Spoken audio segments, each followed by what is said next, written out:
Okay, friends, here we go. Chapter 11. It's called Quidditch. As they entered November, the weather turned very cold. The mountains around the school became icy gray, and the lake like chilled steel.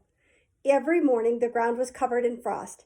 Hagrid could be seen from the upstairs windows defrosting broomsticks on the Quidditch field, bundled up in a long moleskin overcoat, rabbit fur gloves, and enormous beaver skin boots. The Quidditch season had begun. On Saturday, Harry would be playing in his first match after weeks of training, Gryffindor versus Slytherin. If Gryffindor won, they would move up into second place in the house championship. Hardly anyone had seen Harry play because Wood had decided that as their secret weapon, Harry should be kept, secret. But the news that he was playing Seeker had leaked out somehow, and Harry didn't know which was worse, people telling him he'd be brilliant or people telling him they'd be running around underneath him holding a mattress. It was really lucky that Harry now had Hermione as a friend. He didn't know how he'd have gotten through all his homework without her, what with all the last-minute Quidditch practice Wood was making them do.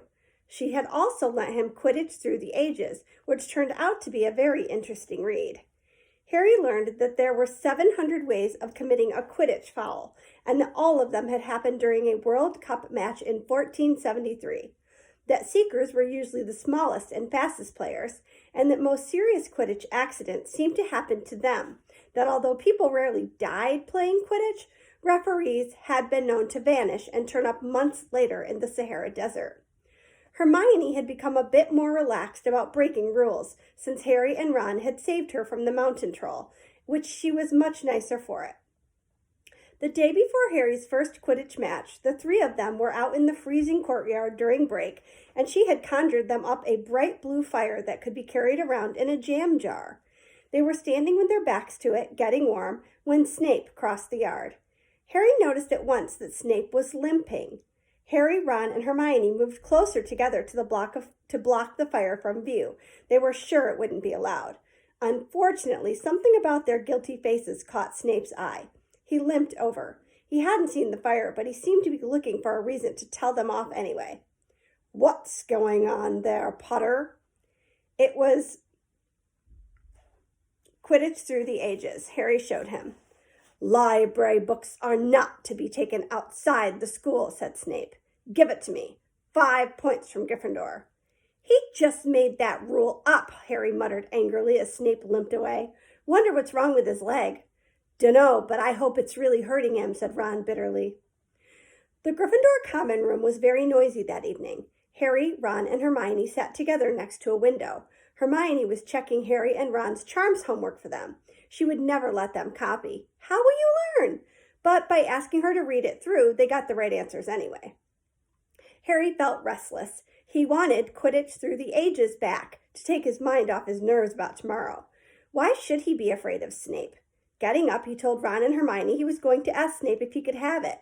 "Better you than me," they said together, but Harry had an idea that Snape wouldn't refuse if there were other teachers listening. He made his way down to the staff room and knocked. There was no answer. He knocked again. Nothing. Perhaps Snape had left the book in there. It was worth a try. He pushed the door ajar and peered inside, and a horrible scene met his eyes. Snape and Filch were inside, alone. Snape was holding his robes above his knees. One of his legs was bloody and mangled. Filch was handing Snape bandages. "Blasted thing," Snape was saying. "How were you supposed to keep your eyes on all 3 heads at once?" Harry tried to shut the door quietly, but "Potter!" Snape's face was twisted with fury as he dropped his robes quickly to hide his leg. Harry gulped. "I just wondered if I could have my book back." "Get out! Out!" Harry left before Snape could take any more points from Gryffindor. He sprinted back upstairs. "Did you get it?" Ron asked as Harry joined them. "What's the matter?" In a low voice, Harry told them what he'd seen. "You know what this means?" he finished breathlessly. "He tried to get past that 3-headed dog at Halloween. That's where he was going when we saw him. He's after whatever it's guarding, and I bet my broomstick he let that troll in to make a diversion." Hermione's eyes were wide. "No, he wouldn't," she said. "I know he's not very nice, but he wouldn't try and steal something Dumbledore was keeping safe." "Honestly, Hermione, you think all teachers are saints or something," snapped Ron. "I'm with Harry. I wouldn't put anything past Snape. But what's he after? What's that dog guarding? Harry went to bed with his head buzzing with the same questions. Neville was snoring loudly, but Harry couldn't sleep. He tried to empty his mind. He needed to sleep. He had to.